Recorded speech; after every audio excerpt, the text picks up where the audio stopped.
Et si je vous disais qu'un jour, en première ligue, un homme sans expérience, sans technique, sans carrière, un énorme random a réussi à jouer un match pro. Qu'à coup d'audace, il a bluffé le destin et qu'en l'espace de 53 minutes, il est devenu une légende à sa manière. Son nom, Ali Dia. Un joueur qui n'était pas censé exister. Mais pour nous aujourd'hui, c'est une histoire incroyable. Ali Dia naît à Dakar en 1965. Une enfance ordinaire, ça joue au foot avec les copains où rien ne laisse deviner qu'il marquera un jour l'histoire du football. Pas de centre de formation prestigieux, pas de lumière sur lui, juste un joueur parmi des milliers d'autres qui rêve un jour de faire du foot son travail. Et en vrai, quelques années plus tard, son chemin le conduit en France. Même s'il ne franchit pas les portes pour les plus grands clubs, il enchaîne les équipes dans des petits clubs un peu sympas. Beauvais, Dijon, La Rochelle, Saint-Quentin ou Châteaubriand. Et à chaque étape, il tente de s'accrocher, de percer. Mais la réalité, c'est qu'à chaque étape, il s'efface dans la masse. Ali Dia n'a rien d'un joueur exceptionnel.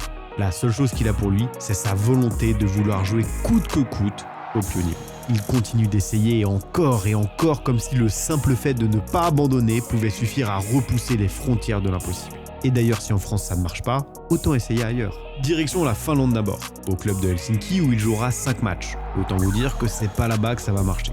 Alors il tente encore.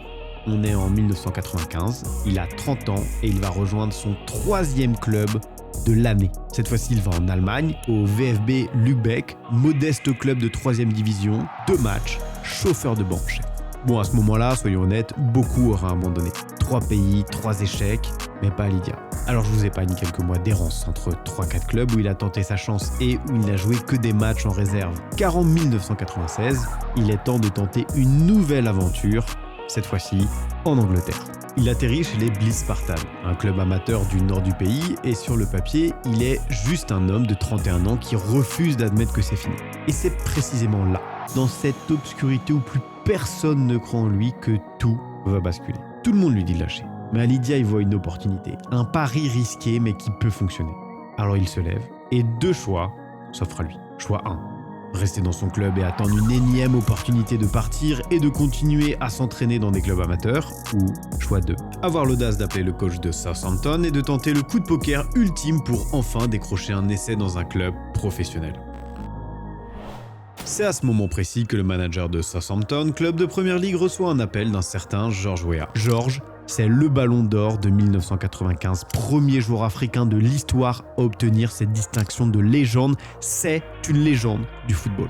Et apparemment, son cousin joue chez les Blyth Spartans et ça vaudrait le coup de faire un peu de copinage et de le tester chez Southampton. Et ce cousin s'appelle Ali Dia. Le cousin de George Weah. Validé par lui-même, forcément c'est intéressant pour n'importe quel manager. Mais c'est évidemment un énorme canular. Personne ne sait exactement qui a passé ce coup de téléphone. Un copain d'Ali, son agent, Ali lui-même, en tout cas sûrement pas George Weah. Et Ali déjoue tous les pronostics. Southampton lui offre un contrat de test d'1 mois sans même le voir jouer. C'est son moment, le moment de briller, de montrer ce qu'il vaut avec son premier contrat professionnel. Et quand Ali Dia pousse la porte du centre d'entraînement, il ressemble pas à une recrue. Ses coéquipiers le voient arriver avec étonnement et dès les premières minutes de jeu, ça sent pas très bon. Après bon, faut le voir tester en conditions réelles et Ali est censé jouer un match amical de réserve contre Arsenal, voir un peu ce qu'il a dans le ventre. Mais le match est malheureusement annulé à cause d'un terrain trop détrempé. Et entre ce match annulé et des blessures au sein du club, par un alignement de planètes improbable, Ali Dia se retrouve sur la feuille du match contre Leeds, un match de première ligue. Alors oui, il est sur le banc, mais c'est déjà une énorme dinguerie. Et le destin va continuer de s'en mêler pour transformer ce qui devait être un simple bluff en miracle. Le match a commencé depuis 30 minutes, quand Matt Le Tissier, milieu offensif, ressent une douleur à la cuisse. Il fait signe au banc, il ne peut plus continuer de jouer. Le coach se tourne alors vers ses remplaçants, des défenseurs, des milieux et un seul attaquant disponible, Ali Dia. Le moment est irréel. Un joueur sorti nulle part, convoqué par miracle, s'apprête à entrer sur le terrain lors d'un match de première ligue. C'est le moment de saisir sa chance. La chance de sa vie, faire enfin ses preuves. Il serre les dents, les crampons, bombe le torse et entre sur la pelouse. Et c'est catastrophique. Il faut pas 5 minutes pour comprendre qu'il a rien à faire là. Matt Le Tissier dira plus tard qu'on aurait dit un animal glissant sur de la glace, tant on le sentait pas à l'aise sur le terrain. Mais Ali Dia est un joueur de première ligue, il a joué un match professionnel en première ligue.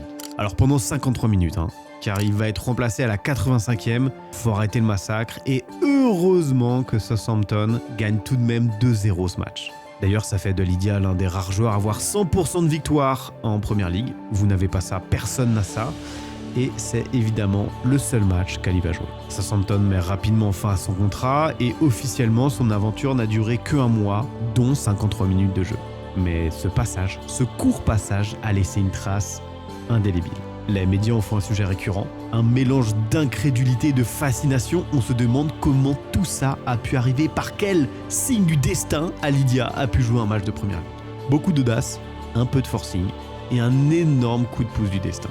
Voici comment Lydia s'est retrouvée dans un match professionnel en Angleterre. Et mine de rien, 30 ans plus tard, on parle encore de lui. Pas comme du meilleur joueur de la Première Ligue, évidemment, mais comme l'un de ses personnages les plus inoubliables. Il est considéré comme le pire joueur ayant jamais joué là-bas. Mais ça en fait une vraie légende. Lydia n'a pas été un grand joueur pour son talent. Il n'a pas marqué de but inoubliable, il n'a pas soulevé de trophée, il n'a pas inspiré des générations par sa technique.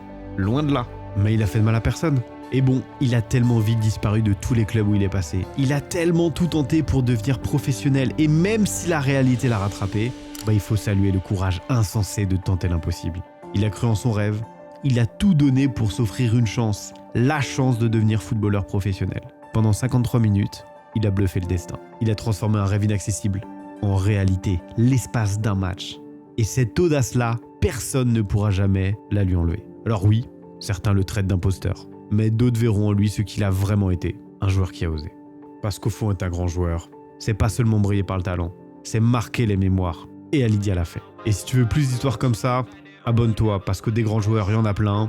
Et nous, on est là pour te raconter leur histoire.